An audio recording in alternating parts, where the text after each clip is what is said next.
Hey everyone, welcome back to the Masculine Energy Motivation channel. I'm Cynthia, still in my black hair era, still sipping coffee like it's emotional armor, but hey. Today we're talking about one of the most magnetic qualities a man can have, being calm under pressure. Because let's be honest, life doesn't always test us gently. Sometimes it's traffic jams, sometimes it's deadlines, and sometimes it's your boss emailing you at 4:59 p.m. on a Friday. Pressure shows up in all kinds of creative ways, but the man the moment demands. He's the one who stays composed when everyone else loses it. His calm doesn't come from arrogance, it comes from discipline. It's not that he doesn't feel, it's that he's trained himself not to react. So if you're ready to stop letting stress run the show and start mastering your inner calm, let's dive in.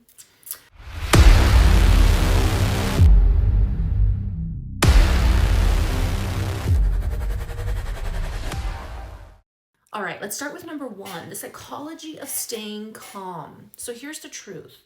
Calm is not just a personality trait, it's a trained skill. Harvard studies have shown that practicing emotional regulation, things like mindful breathing, reframing your thoughts, and pausing before reacting, literally reshapes your brain. Your amygdala, which controls fear and stress, becomes less reactive.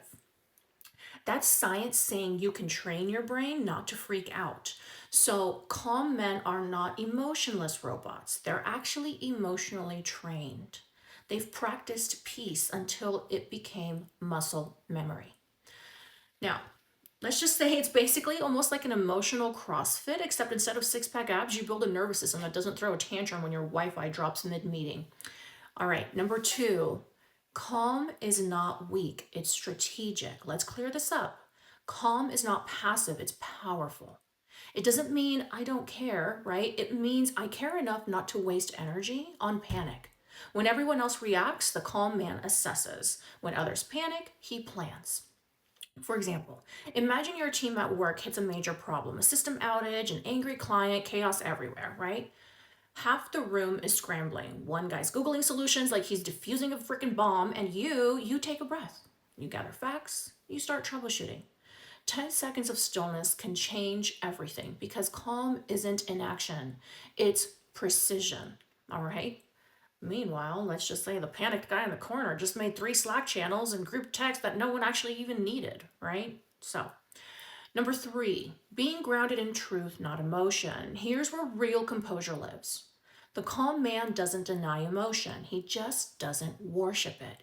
He knows that feelings are real but not always reliable. He doesn't let a temporary emotion cause a permanent decision. So, for example, let's say that you're in an argument with your partner and she says something sharp. Your ego wants to clap back with something sharper, but your discipline steps in. You pause, you breathe, you ask yourself, is this about winning or understanding? That's what grounded men do. They lead emotionally, not react emotionally. All right? Because let's be honest, matching chaos with chaos doesn't create peace. It just creates a sequel no one even asked for. Anyways, number four, how to train your calm, right? Calm is built the same way muscle is, repetition and resistance. So I'm going to give you a couple line items for how to start training your reactions, right? Your calm. You're going to start by breathing before you speak. When stress hits, oxygen drops. Remember that. A slow, steady breath resets your body. Navy SEALs use something called box breathing. In four, hold four, out four, hold four. If they can do that while getting shot at, you can do it while dealing with a difficult coworker. All right. Next, you want to prepare before pressure. So calm is built in quiet moments before the chaos. Know your triggers. If traffic, deadlines, or even confrontations set you off, prepare mentally before you walk into them. All right. Next, talk truth to emotion. When you feel that wave of frustration or fear, pause and ask, what do I know right now? It pulls you out of emotion and back into logic. Basically, you become your own therapist without the $150 copay or even the box of tissues. So, all right, now, number five, presence is power. Now, here's something fascinating. Psychologists call it emotional contagion. It means people literally sync their nervous systems with yours. When you're calm, others feel safe. When you panic, they panic. Your composure becomes leadership.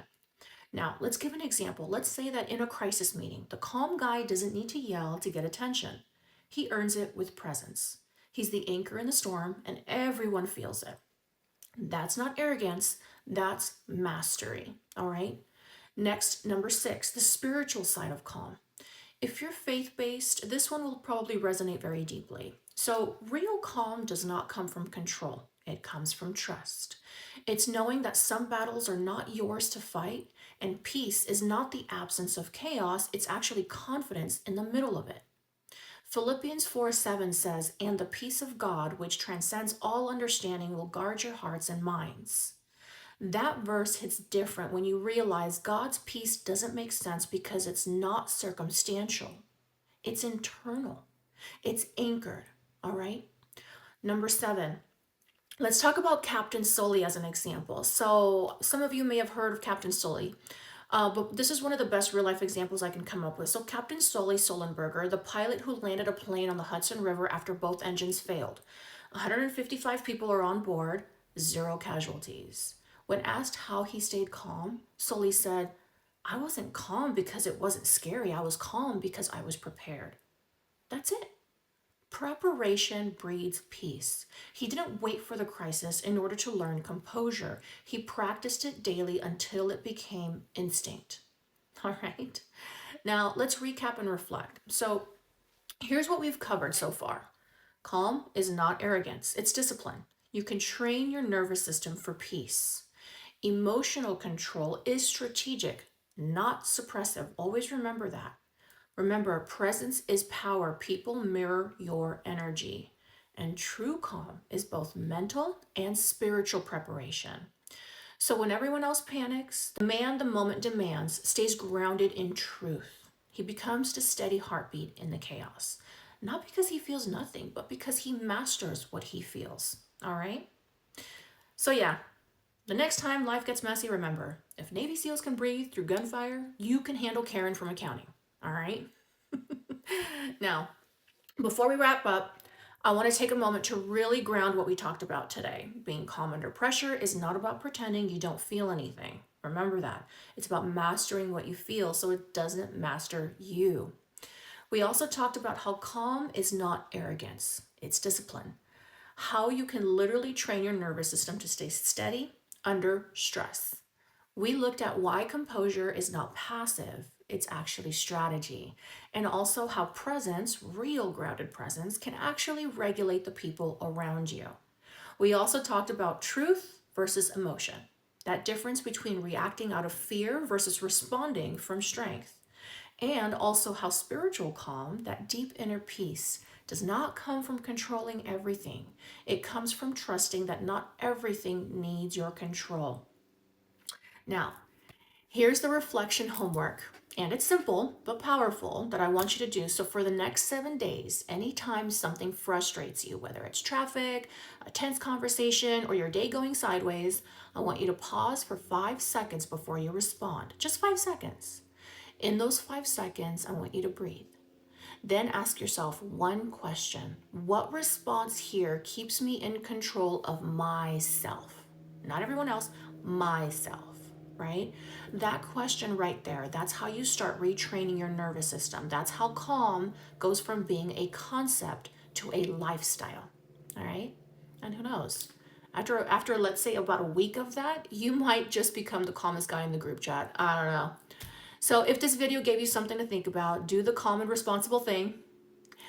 Hit that like button before chaos distracts you. All right. And if you haven't already, make sure to subscribe and turn on those notifications because we're just getting started with this series.